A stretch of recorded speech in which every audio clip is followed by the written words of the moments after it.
What's going on, Jets fans? It's your boy DT back with another mock reaction video. Today, the Godfather, Mel Kiper, released his mock draft 1.0. So let's get right into it. Before we discuss who the Jets take at second overall, we do need to note who the first overall pick was. No surprise, Fernando Mendoza, quarterback, Indiana, goes to the Las Vegas Raiders. With the second overall pick in the 2026 NFL Draft, Mel Kiper has the New York Jets selecting Arvell Reese, linebacker / edge hybrid from Ohio State. Mel wrote, the Jets ranked 31st in sacks with 26, and Will McDonald IV was the only player on the roster with more than 4 of them. Jermaine Johnson is heading into his 5th-year option season, meaning the depth chart could be thinning out on the edge. With Coach Aaron Glenn's defensive background, getting that unit right will be an offseason priority. Reese played off the ball before moving into an edge rusher role in 2025, and he has the traits to make an impact there in the NFL. I love his instincts and burst. He also notes if New York wanted to play him at linebacker, there's a void there with Quincy Williams entering free agency. For the Jets screaming that the team needs a quarterback, I'm with you. There just isn't any passer worthy of a top 2 selection right now after Dante Moore decided to go back to Oregon for another season. Perhaps that changes. Maybe the Jets go get a veteran and make this irrelevant anyway, waiting for 2027 instead when they have 3 first-rounders. But right now, New York is better off taking the top defensive prospect on the board and maybe getting lucky at the quarterback position when it is back on the board in the middle of round 1. First off, let's talk about the pick, Arvell Reese. I certainly love it. I like everything that Arvell Reese brings to this defense. We obviously have a lot of question marks about this defense. Who is the defensive coordinator going to be? Is it going to be that new defensive coordinator system, or is it going to be a lot more of the Aaron Glenn system from Detroit? Obviously, those things will iron themselves out throughout this process. I believe we're about a week, maybe a week plus away from hiring our defensive coach. So obviously, depending on who the coach is will depend on the scheme that they deploy, which makes Arvell Reese a fit for some schemes and maybe not necessarily for other schemes. He is listed at 6'3", 6'4", 243 to 250 pounds. So is there a world where he's a 4-3 defensive end? I don't necessarily want to put him in that position. I would rather him be a 3-4 outside linebacker or an off-ball linebacker that can give you some edge presence throughout his rookie season. But I think the biggest issue with Reese is where do you play him? And obviously, do you have the coaching staff in New York to develop his talent, reach that untapped ceiling, that glass ceiling, right? Can he burst through there with the coaching staff currently in place at Florham Park? Obviously, those questions will need to be answered on the fly as we go throughout the season, of course, but I think Arvell Reese to me is a game wrecker. He's a numbers changer. He definitely makes you want to bring an extra tight end or a halfback in to protect when he is blitzing off the edge. He doesn't have like high productive sack numbers. I believe 6.5 was his total in 2025, but he is not a full-time edge rusher his entire college career. He was playing off-ball linebacker in 2024, and he does a damn good job there as well. He is the screen buster, right? If you're looking for something that Quincy Williams does well, that he does well as a potential replacement for Quincy, he is a screen buster. He can diagnose post-snap, understand what's going on, read his keys, and absolutely blow up plays. So I think Arvell Reese, his unique size and length, he's got like these freakishly long arms, really big hands. He is like an ass and legs player for me, which is something you guys will definitely hear me talk about more as the draft season gets closer and closer to the final day. Ass and legs is something that you definitely can't teach in a prospect, right? Mario Cristobal, the head coach of Miami, says mass kicks ass, and he's certainly right. And Arvell Reese has the body frame to be an ass kicker because of his size. So I'm totally on board with Arvell Reese. Now, does that mean you look to move off of a Jermaine Johnson and you have Reese and Will McDonald as your 3-4 outside linebackers, something like what the Vic Fangio Dolphins had in Jalen Phillips and Bradley Chubb. Obviously, they moved off of Jalen Phillips this past season. He's now with the Eagles, but could you have 2 stand-up edge rushers, outside linebacker types, and then 3 heavier 2 D ends, 1 D tackle for a 5-man front? I think that would probably be the best way to deploy Arvell Reese. So the more I study Arvell on tape, and I've just barely done the surface level tape study for Arvell, I think I'm through 1 game of his 2025 season. You can see it. He is certainly a defensive minded coach's dream from the perspective of he doesn't have a natural position. He does 2 things very, very well. I just don't know if the Jets are the team that's going to get the most out of Arvell Reese, right? Whereas if he were to go to a more established franchise, right? Even the Buffalo Bills in our division, obviously the Patriots within our division, those teams I feel like would have a better plan in place for him. But you can sell me on Arvell Reese if Aaron Glenn, the new DC, etc., the new defensive lines coach, they have a plan in place to develop him and get the most out of him. So I would stick him at 3-4 outside linebacker. It does mean changing your scheme up a little bit, especially on the front and your linebackers, but Arvell Reese to me would be a fantastic get at 2 overall. Obviously, you could go Reuben Bain, you could go David Bailey, some people like Keldrick Falk from Auburn as well, maybe not necessarily at 2, but the Jets do try their best to get a blue chip talent at 2 overall in this mock. Now at 16, Mel has the Jets taking a bit of a chance, a bit of a swing, trying to get their franchise quarterback, and he has them at 16 via the Indianapolis Colts, selecting Ty Simpson, quarterback, Alabama. Recall that the Jets were left out of the quarterback game when they were on the board the first time at number 2. There just isn't another top 5 quarterback prospect in this class right now beyond Fernando Mendoza. But getting linebacker Arvell Reese there and then getting this class's quarterback 2, that's a pretty good first round for New York.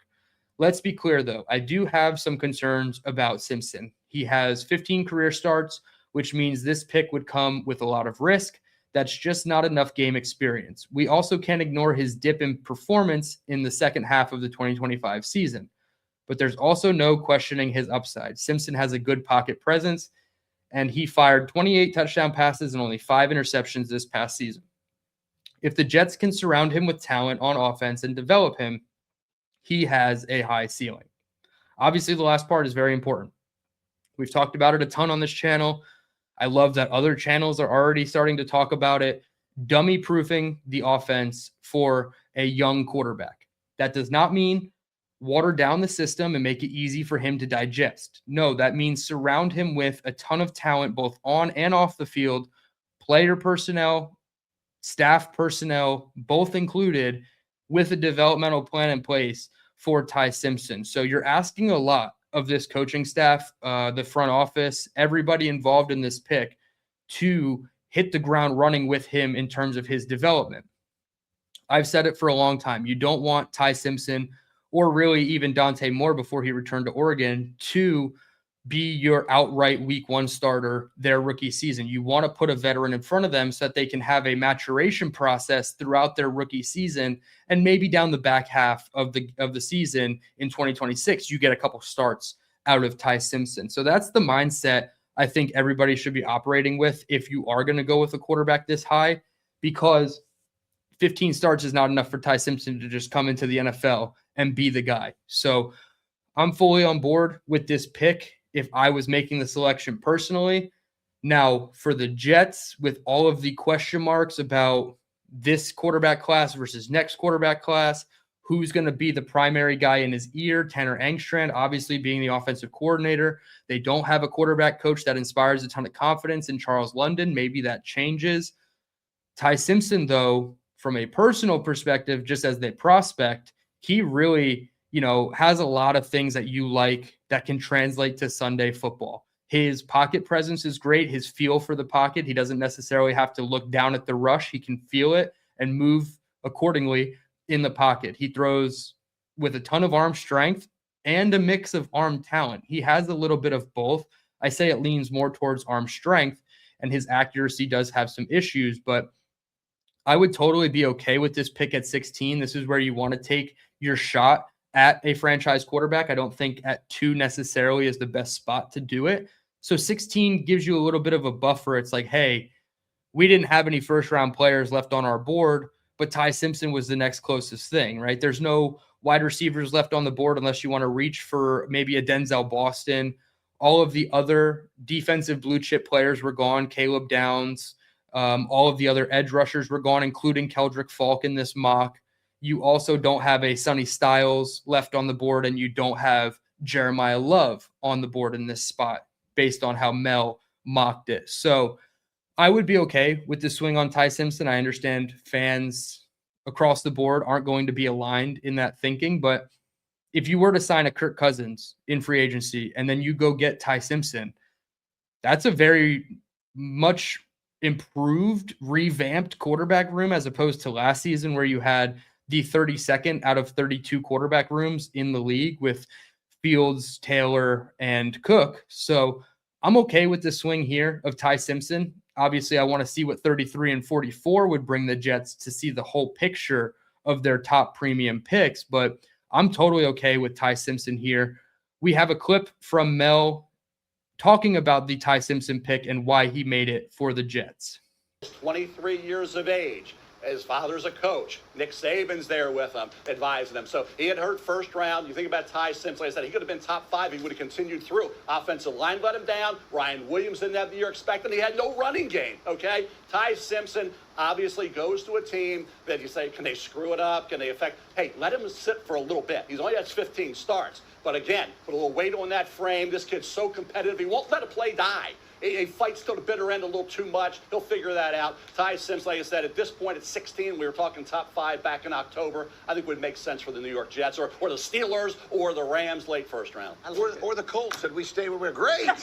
Awesome. I'll tell you why I like it. Give it around. I like it because you could take a swing this year, the second first round pick you have, and you have so many picks that, hey, if he's not the guy, you could draft another one next year, and you're not bound to Ty Simpson. You took him 16th overall. I don't think it's a bad idea. Take one this year, and if he's not great, take another one next year. You might as well keep swinging the bat.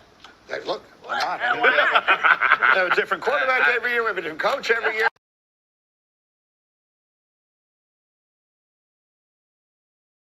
So first things first, you talked about the background of Ty Simpson. He comes from having a father as a coach, a pretty powerhouse program in Alabama where he sat and waited his turn behind Jalen Milroe. So he is a bit more matured through the process at 23 years old as opposed to a 20-year-old with only 15 collegiate starts. So I do think from that perspective, Mel makes a really good point. And then Peter Schrager pops in and says, yeah, and this doesn't prohibit you from taking one in 2027. Whereas if they took him at 2, you're probably putting all your eggs in the Ty Simpson basket and saying, we're not looking at the 2027 class anymore. So you do give yourself like a hedged bet on Ty Simpson at 16. So I do like that part from Schrager. The other part from Mel Kiper that I really like and I want to push back on to a lot of Jets fans is he said Ty Simpson's also a fit to the Steelers and to the Rams later in the first round. I get it. The Jets are not the Rams. The Jets are not the Steelers. We certainly understand those things. That does not mean you draft scared. You don't go into free agency scared. You don't go, yeah, well, we're the lowly Jets. Let's just do the Jets-like thing, right? No, you go and you try to emulate the Rams. You go to try to emulate the Steelers. Be a damn good franchise or at least make moves as if you view yourself as a good franchise. There is nothing to gain from drafting historically like the Jets draft in the past or going into free agency with that mindset. None of that is going to play into the Jets' favor. It's only going to make this rebuild that much worse. So if he's saying the Steelers and the Rams should make it work with Ty Simpson 3-4 picks later, the Jets should try to make it work at 16 with Ty Simpson. That's just my 2 cents.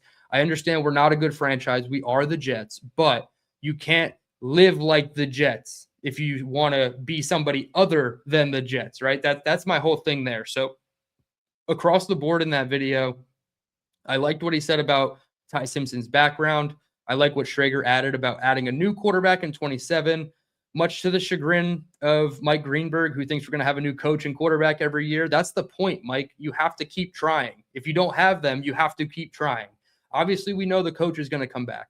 The quarterback is the position we can upgrade at most right now. The most obvious upgrade we can make is quarterback. It's not going to be coach because we're not firing Aaron Glenn 4 weeks after the season happened and everybody else has all these openings. It's just not going to happen. So quarterback is the obvious point to make the biggest upgrade. So we're going to try. Might not be at 16. It might not be Ty Simpson, but this is the area, to me, the sweet spot where it would make sense. Let me know in the comments below, what grade would you give Mel Kiper on this draft? Again, 2nd overall, Arvell Reese, edge linebacker from Ohio State. And at 16 overall, Ty Simpson, quarterback, Alabama. Like this video, subscribe if you're new. DT signing out saying, let's go Jets.